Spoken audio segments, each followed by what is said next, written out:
Bullshit. It's the No Bullshit Marketing Show. I'm Dave Mastovich, CEO and founder of Massolutions, the world's only no bullshit marketing consultants.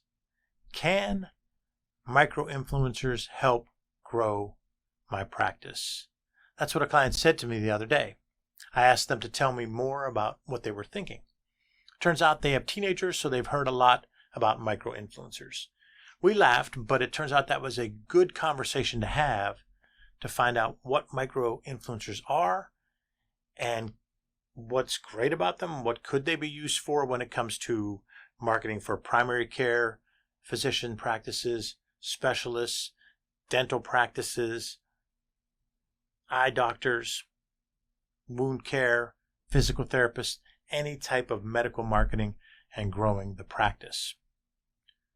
What is a micro-influencer? Micro-influencers typically have between 1,000 and 100,000 followers on social media. They're engaged with that audience, and those people look to them to see what they're doing and to hear what they are thinking and buying. Prior to social media, this would have most likely been called a thought leader, someone who is seen as an expert in a particular niche or area. When might you use a micro-influencer and why? Well, there are a couple of main reasons.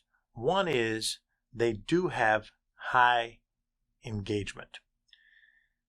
They built that community and they engage that community. Number two, they tend to have higher conversion rates.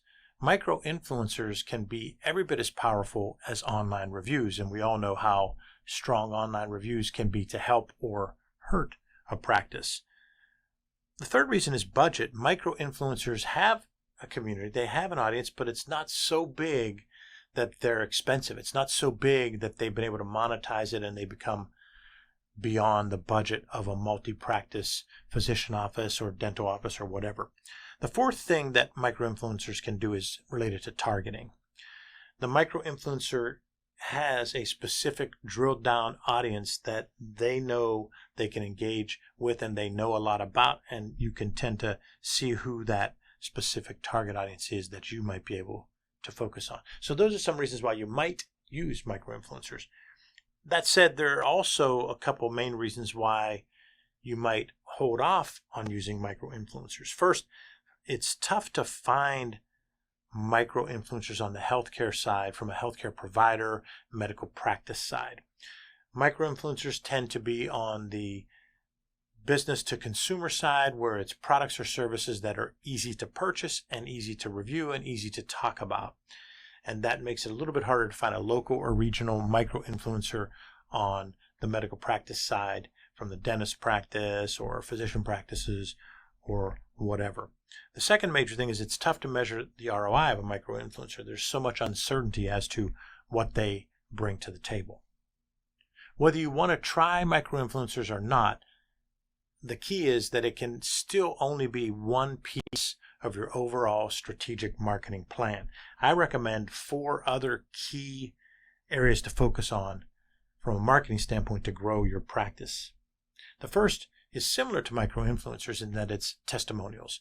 If you systematically gather testimonials on an ongoing basis, again and again, and you use those testimonials, you leverage those testimonials in multiple channels, and you have them produced on video and quotes and so forth, those testimonials can make a pretty significant impact on building trust within people that you're targeting and also even with current patients. The second is online reviews. The key with online reviews is you have to ask, thank, and track your online reviews. Ask means systematically ask for them again and again from patients as they're coming through the process. Second is to thank them. Do a formal thank you when someone does provide you that online review. And then track and use those online reviews. Track how many are going up there. Talk about those online reviews. Make sure you're able to promote those online reviews. The third key tactic that I think needs to be a part of marketing to grow your practice is building a systematic referral source marketing program. this systematic way takes a look at who has been referring to you and who could or should be referring to you. It has a systematic touches program of content that can go out and show proof that you are a great referral for them.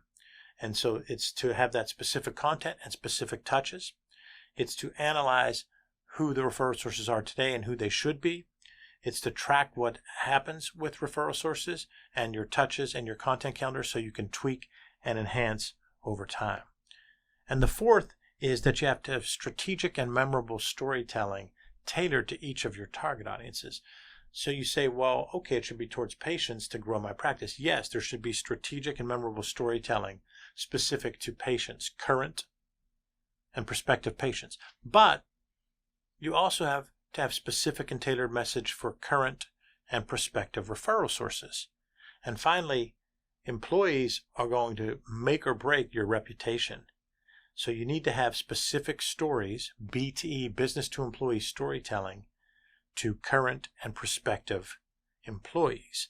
Those are the 4 key tactics that need to be a part of any marketing plan and marketing program that you use to grow your practice. Those 4 for sure, and if you want to try micro-influencers, maybe.